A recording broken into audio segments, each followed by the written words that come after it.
Hello and welcome to Uprisings. My name is Muriel Crabbs. I'm an attorney from Hanover, Pennsylvania, and we are doing this show to benefit the community, to find sources of strength and well-being among all of us, what we can do with each other and for each other during what I believe are turbulent times, and that's not changing apparently as we do this show. So welcome, and today I have with me as my guest Willa LeFevre. Willa? Thank you so much for having me again. I was thrilled to be on board. I think I had the pleasure of doing your very first show. Yes. And thanks so much for inviting me back. Well, who do you have with you today, Willa? Well, I have somebody I'm very excited to introduce to the public. For those of you who know, I'm from Sunnyweld Natural Foods, and it's a family-owned business. We've been in business for 54 years, and we really have a heart to help to educate people. And Kim came on board. This is Kim Jeter Anderson. Kim came on board over 10 years ago. Yes. And has been with us. She is adamant about health and nutrition and fitness. She and her husband are very serious athletes. She researches and studies. She's recently started her own private practice. Kim, what exactly, you come with some credentials. I mean, you've really done some committed study over the last, even just the 10 years that I knew, and possibly even before that. Yes. I actually started, I would say about 30 years ago, just getting an associate degree to be able to be a medical assistant, and then worked in the hospital for several years. I then left to have my daughter and was contacted by one of the neurosurgeons at the hospital to go and assist him. And I assisted him for a year or two, and then I went and worked for an ophthalmologist and assisted him for a year or two. Can I ask you, how do you assist a neurosurgeon? Well, actually, it was getting a lot of his patients ready to do some of, not surgery in the hospital, but more outpatient. We saw a lot of his patients in the office after the surgeries.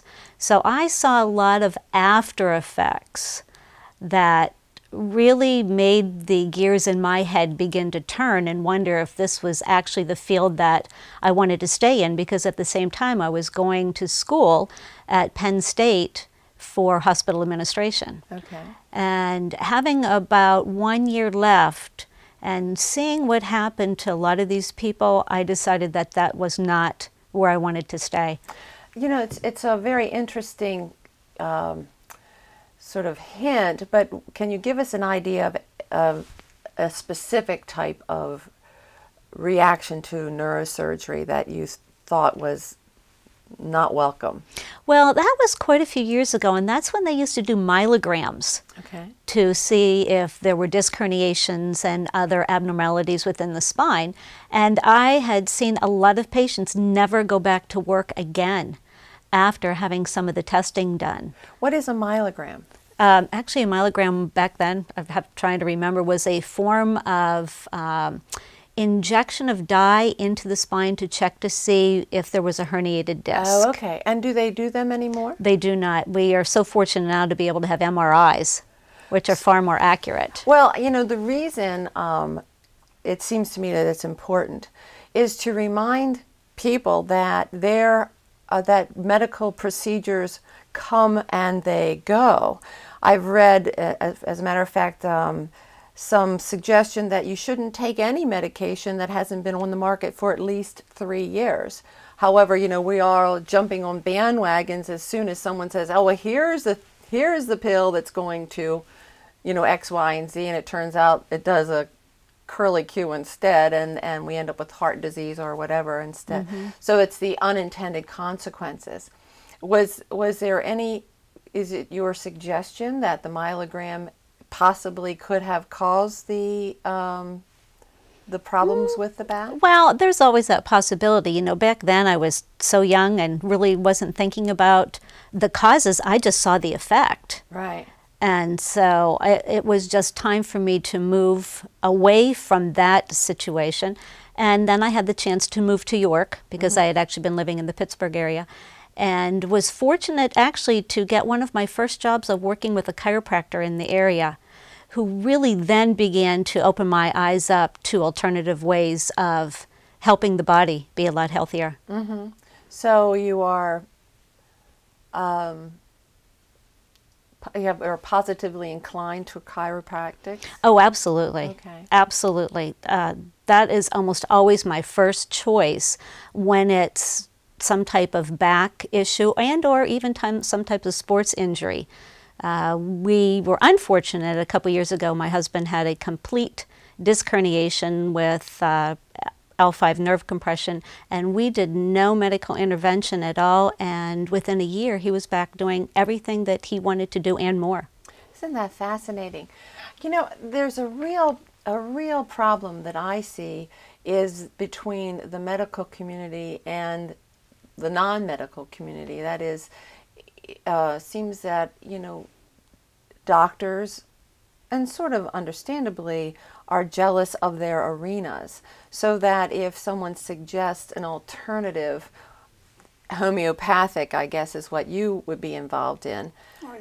Or just natural. Right. You know, it doesn't even have to be specifically homeopathic, but right. you know, I think the concept is of just working with the body. You know. Do you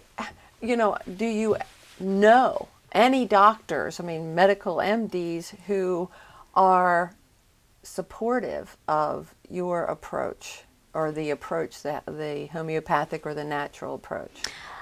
You know, some of the doctors that I've come in contact with in York, actually on a one-to-one basis, are very supportive of the choices that I've made.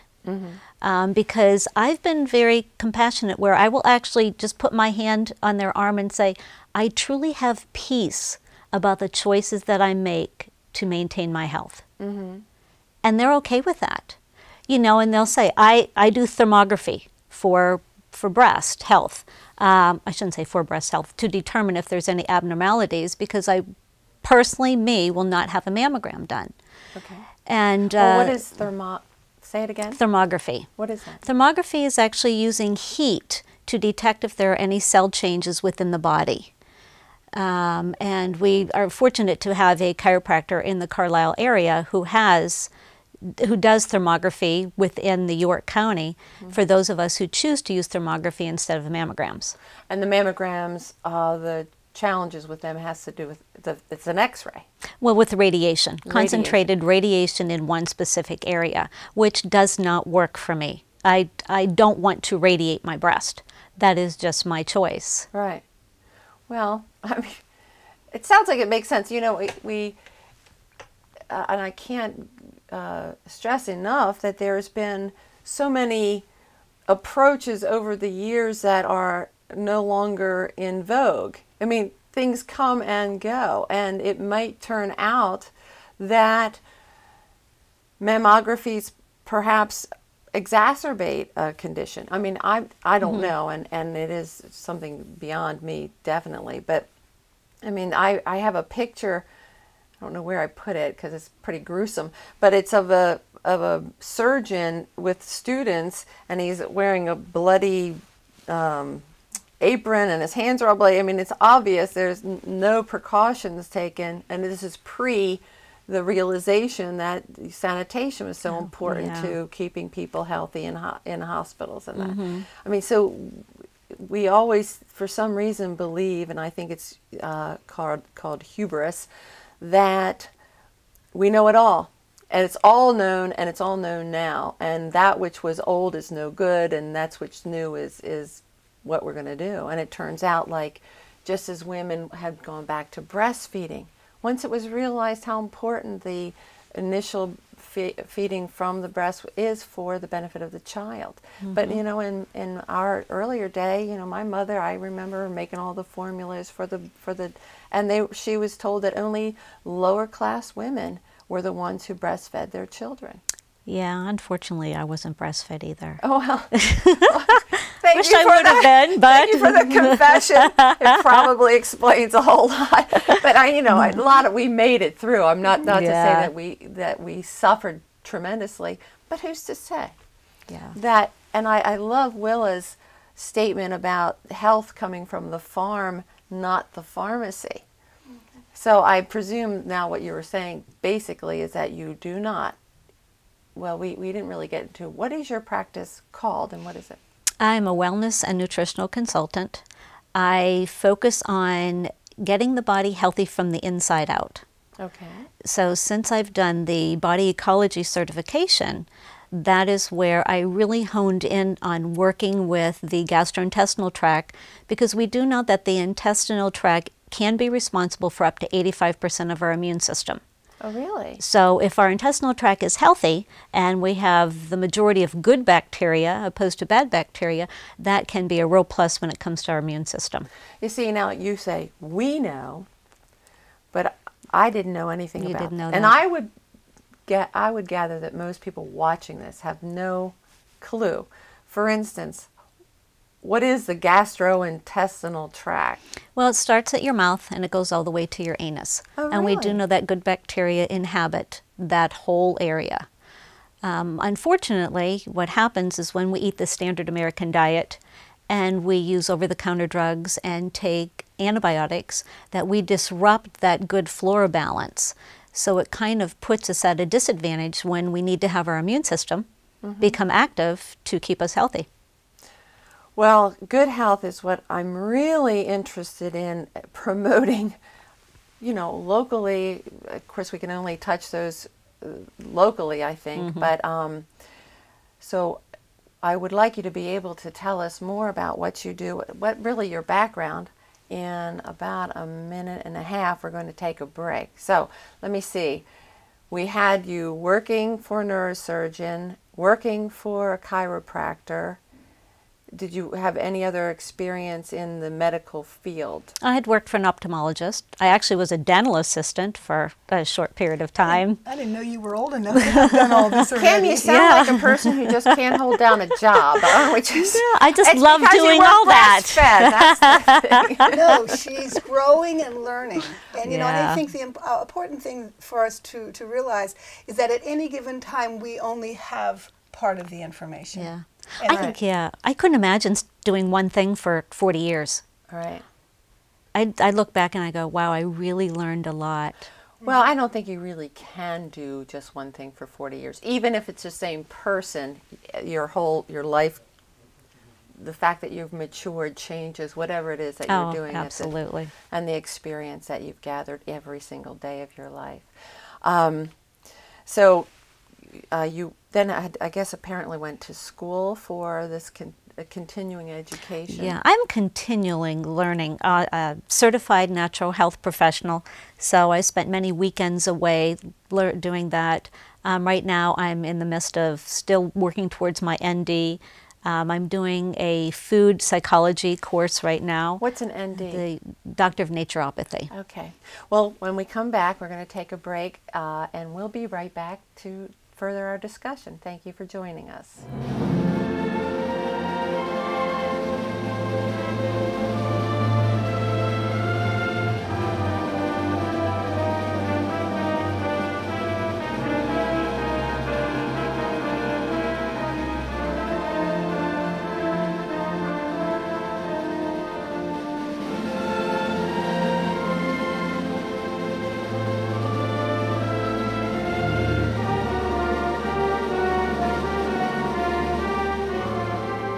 Welcome back. We are in a conversation with Willa LeFevre and Kim.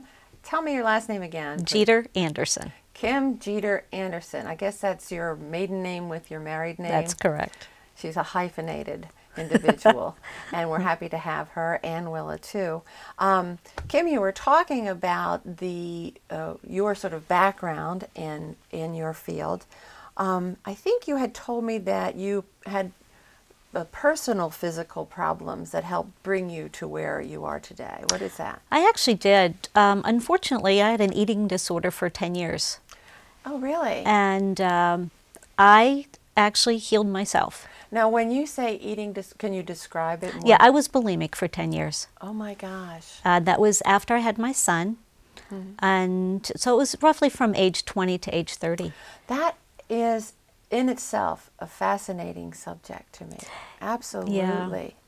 Because, you know, not only are you trying very hard to control your weight, but there's that whole secrecy thing that goes with it, right? Oh, that absolutely. You're constantly hiding and oh my gosh, well, we'll have to talk. We'll talk. No, not that I have this problem, but I do. I'm very concerned about, different people on that. And yes, thank you very much for letting me know about it. So anyhow, you were bulimic, and what did you do about it? Actually, I did a lot of research, but it was more for me mentally and beginning to take steps to like myself. I did a lot of work on myself for many, many years. And you know what, I look back and I had nothing in my childhood that would lead me to that. Well, we forgot that breastfeeding Yeah, thing. this is true. I always, if I bring that up to my mother, she really gets upset. Oh, no. Because that's what she was told to do back then. Yeah, I agree with you. So, but yeah, I look at everything that has happened in my life, and not saying that I'm thankful that I did that, but it really opened my eyes because I can understand so many young women now just with my thought processes and what they were back then. So everything that I've gone through to date really has helped me. In the early 90s, they had thought that I had lymphoma, which turned out that I did not, but I had some testing that said I should have. And with the help of the chiropractor that I worked with, we actually got to the bottom of it, and that, I think, was a huge turning point for me as far as really beginning to focus in on diet, digestion, elimination, movement, sunshine, oxygen. So, and those are the things that I tend to focus on when I have a client. I just sort of had a flash. I saw a very healthy buck deer. Deer season's coming up, and now my husband's planning to go out and shoot one of them. But yeah, the fact is, they don't visit the doctor, these guys, these bucks. They eat what is on the ground in the trees. They're out in the air. I mean, it's not that we're deers, but aren't we as dear to our God as the deer in the woods is? And hasn't he provided for us as he did for the deer? I mean, this is really where I think we're coming from is, it would be funny if it wasn't tragic that, say, for instance, in Australia, the children in Australia are suffering from low vitamin D because in Australia they're so manic about sunburn and sun poisoning and all that stuff that they have their kids totally covered up. I mean, I was visiting there. They have hats and capes and everything to go into the ocean. I mean, they have denied themselves the gifts of the sunshine for their health because of some quackery. Because of partial information. We seem to suffer from having partial information. Right. And we need to continually seek to have more complete information, So now we're saying the thing to do is to have, get out and get at least an hour of sun a day. They're telling us this is what we absolutely need to fight cancer, to be healthy inside and out. Vitamin D is a very big, important vitamin. Well, that made me think of something else too. Not just, I remember another one of those things. Because of sudden infant death, and by the way, the woman who came to Congress to testify about the loss of her children that way actually turned out she had murdered them. But my older sister's grandchildren had to go to physical therapy as little kids because when they were babies, they weren't allowed to lay on their stomach. Yeah. So kids pushing themselves up, strengthening their chests, not happening because they have to lie on their back because everybody's afraid they die of sudden infant death syndrome. And it all is so, it's really stupid, and it makes us sound pretty stupid, doesn't it? That we'll just jump. Well, we believe everything we hear, or we tend to quickly believe if it's come through major media, if it's come from the medical community, if it's come from, really, if it's just about come from anywhere that we've been encouraged to put our faith. What I think at Sunnywell, what we believe is we want to put our faith in God first. We want to listen to everyone, but we also want to have what I call a healthy degree of skepticism, yes. which just means to say, who says so? Right. And do they have the whole picture? Or, you know, and so I think what I'm so blessed with is having been raised in a family where I was encouraged to just question everything. And you said it so beautifully. The things that we used to believe, now we think, well, it's ludicrous that we used to believe that. So we need to question even what we're believing today. Correct. And what we're hearing today. Mm-hmm. So. Exactly. So when your clients come to you, first of all, how do they find you? Usually referrals. Sonowaltz, because I'm there 2 days a week, Tuesday and Friday, I do talk to a lot of customers there, but a lot of just referrals from other clients. You know, I think I remembered speaking with you earlier, and you mentioned the fact that you take care of yourself first. Yeah. And how did you define that? I said that my work schedule actually is scheduled around my workout, my eating, my sleep, and then I will work. Yeah. Well, but it's kind of a little backwards. No, it's not. But No, it's not. No. That's because that's what I learned after putting my work first, because I'm so passionate about what we do Right. and the opportunity. I mean, I have so much respect for this gal because she's been walking the talk. It took me almost losing my health to get to the place where, you bet, I get oxygenated first, I get well hydrated, I get well nourished. And that either happens in amongst what I do work-wise, since I live and work at the same place. But yes, we have got to be walking the talk. Right. We have got to be the living example. Well, or we won't survive. The one thing that I see, and of course, is the lack of rest, and that is a particular issue, I believe, for women who are menopausal. Oh, yes. And so when someone who is menopausal says to you, you know, I go to bed at 8 and I wake up at 1 and I kick my covers off and then I put them back on at 15 minutes because now I've gotten really hot and I've got cold. Mm-hmm.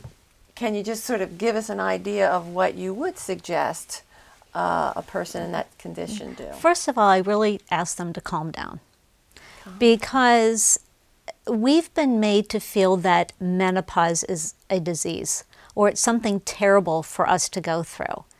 And in actuality, it really isn't. When I get a hot flash, actually, it's kind of funny because my whole entire life I've been cold.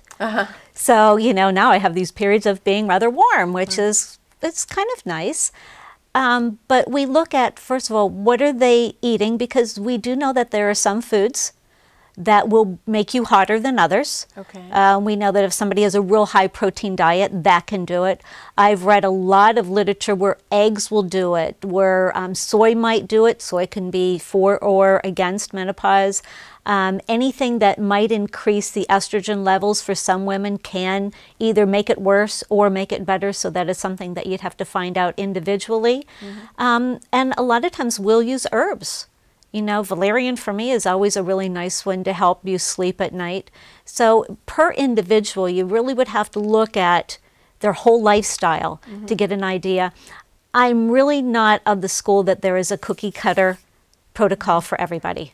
Okay, and that makes sense. I mean, if you're significantly overweight, it could be a problem.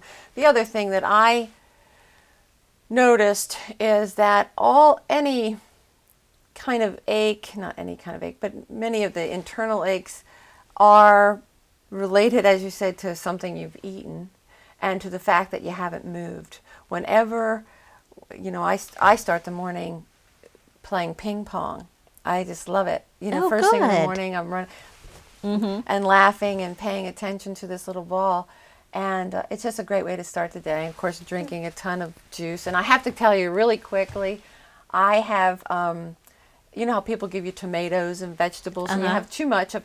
I've been sort of boiling them up, just getting them soft, and then putting them in a blender and putting them in a jar, and I sort of thin it with my well water, but that's what I've been drinking through the day. And I'm tickled, because it's like I could have had a Muriel, instead of a PA. But what a great way to use the vegetables that we have, people are giving us, and you can, instead of letting the tomatoes go rotten on your shelf, And we don't have time for canning. The other good news that I'm hearing is one of the reasons people don't get enough rest, particularly women, is we are busy bringing home the bacon and frying it up in a pan. I mean, we've got, in all nations, women are doing 2 jobs, pretty much. And so they don't have enough time for rest. So we have to sort of get back to that. Well, we only have 2 minutes, and there's just so much more I'd like to know. I love this whole concept of paying attention to your internal combustion engine and listening to the bees instead of necessarily running and getting another pill. And maybe changing a little bit of, maybe doing a little shift in our thinking and seeing symptoms not as something to get rid of as quickly as we can, but something to be learned from. What is the body saying? Right. And how can what might I need to do differently in order to work with my body in order to help to restore balance? And that's what I think is so exciting about the work that we do at Sunnywald, and and that Kim does in her private practice as well, is, she's looking to see what's going on in the whole being. We're not even just a physical body. We have a whole emotional nature that plays, and our obviously our spiritual identity, of course, which all plays into that. And someone told me recently that medicine used to be done this way, that the doctor would spend time with each patient and come to a diagnosis based on 90% on what the interaction, the feedback, the information that the patient gave, and then just spend 10% doing testing to confirm what they already suspected. Now, because we're so sick and doctors are so busy, it's kind of the other way around. Right. They don't really have time to hear all of that, so they rush you in for testing, and then we go forward. Well, we're going to have to talk more about this. Okay. But I'm going to thank you very, very much for both being here, and we're going to get back together again very shortly. So thank you very much for watching, and this has been Uprisings.